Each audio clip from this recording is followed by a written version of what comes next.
If you've ever watched The Conjuring or the Amityville Horror, 28 days after the Lutz family moved into their dream house, they were running for their lives. What happened to them is an experience in terror you will never forget, and you will believe in the Amityville Horror. and thought those stories felt a little too real, there's a place that may have inspired that same kind of fear long before Hollywood ever touched it. Hidden in the quiet countryside of Essex stood Borley Rectory, a place so infamous it earned a title no home should ever want, the most haunted house in the world.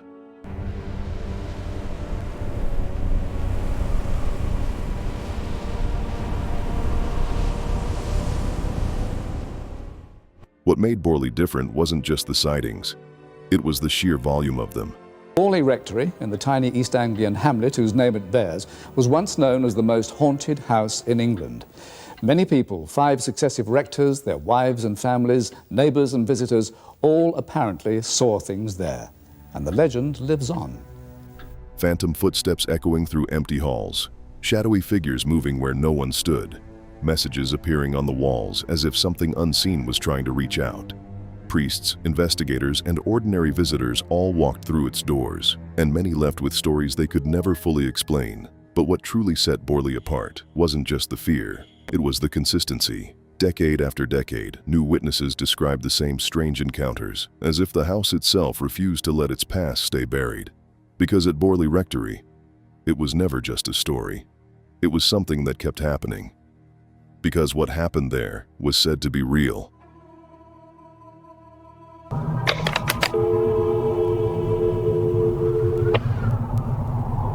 Ghostline.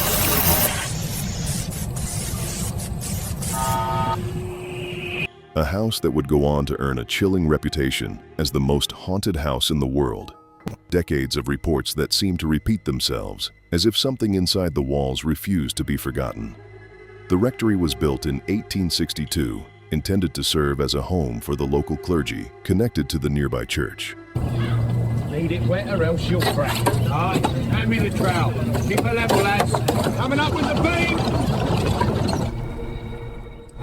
At first glance, it was just a large Victorian house. Brick walls, tall windows, quiet surroundings. The kind of place that should have felt peaceful. But almost immediately after it was occupied, something felt off. Residents began to report small disturbances, footsteps echoing in hallways when no one was there. The faint sound of bells ringing from empty rooms.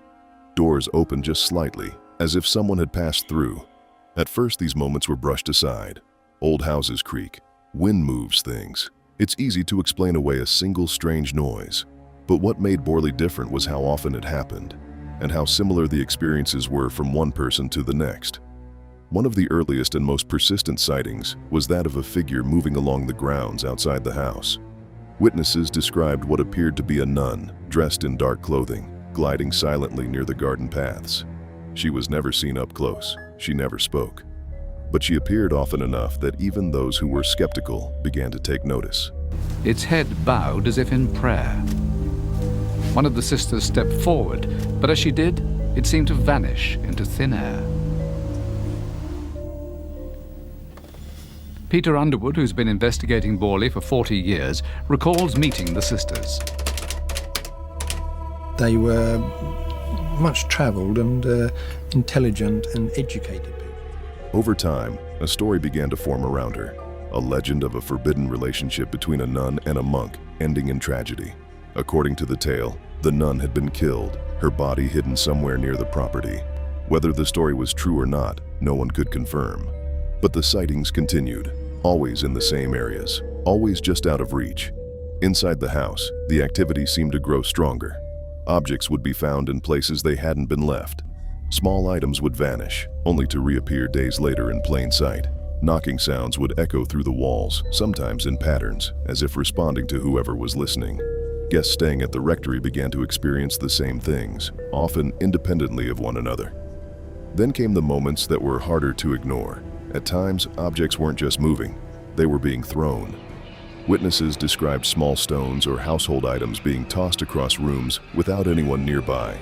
Furniture would shift slightly during the night. Lights would flicker even when everything seemed still. The atmosphere inside the house began to feel heavy, like something unseen was constantly present, just beyond view. But perhaps the most unsettling reports were the messages. Words began appearing on the walls of the rectory, written in uneven, almost desperate handwriting. They seemed to plead for help. Some claimed the messages asked for prayers. Others believed they were connected to the same figure seen outside, the nun whose story had become part of the house's identity. What made these writings especially disturbing was how they appeared. Not all at once, not in a way that could be easily explained, but gradually, as if forming over time. For some, this was the moment Borley crossed a line, from strange to something far more difficult to dismiss. As the reputation of the house spread, investigators began to take interest. Researchers, clergy, and curious visitors all made their way to the rectory, hoping to witness something for themselves. Among them were individuals who carefully documented what they experienced, attempting to separate fact from exaggeration. And yet, the more people who visited, the more complicated the story became. The main investigator, Harry Price, arrived at the mansion with a reputation already etched into the world of paranormal research, known for his disciplined and almost scientific approach, where he didn't chase fear, he studied it. From the moment he stepped onto the grounds, he remained composed, documenting every detail with precision, from subtle temperature shifts to the faintest unexplained sound, moving carefully through each room as if the mansion itself were a living case study rather than just another haunted legend. But as the investigation continued, even Price began to feel something he couldn't easily explain. The silence grew heavier, the atmosphere seemed to react to his presence, and moments of unexplained activity started to challenge the very skepticism he built his career on. Yet, outside those walls, his work sparked intense controversy.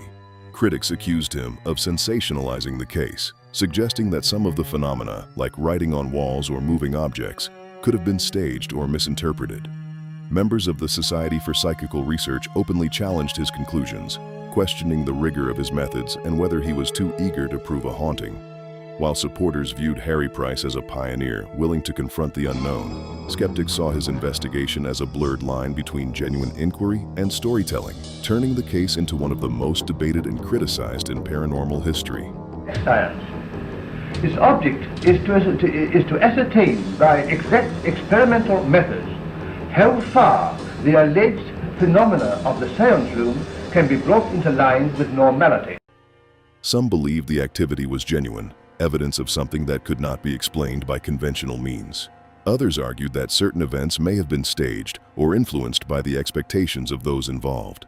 The debate only added to the mystery, because even if some details were questioned, many experiences remained difficult to account for.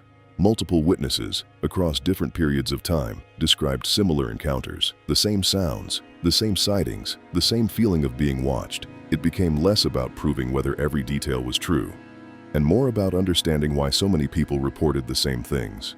Then, just as the legend of Borley Rectory reached its peak, the house met an unexpected end. In 1939, a fire broke out, engulfing the building and leaving it in ruins. The cause of the fire was never fully agreed upon. Some believed it was accidental. Others suspected something more deliberate.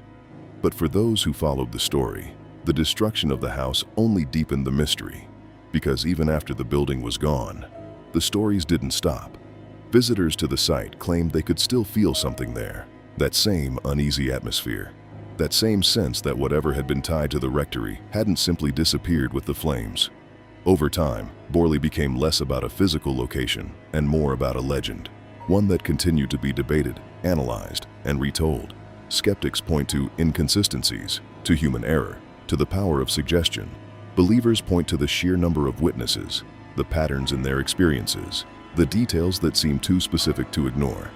And somewhere in between those perspectives, the story of Borley Rectory continues to exist, not as a solved case, not as a clear answer, but as something that lingers. Because what made Borley so unsettling wasn't just what people claimed to see or hear, it was the repetition, the way the same event seemed to echo through time, as if the house itself was caught in a loop, reliving something that had never fully ended. And maybe that's why, even now, it still holds its title, not just as a haunted house, but as one of the most enduring mysteries ever tied to a place.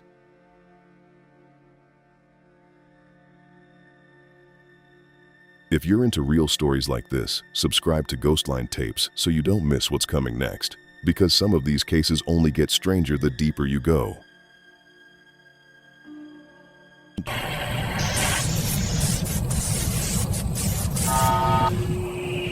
Ghostline.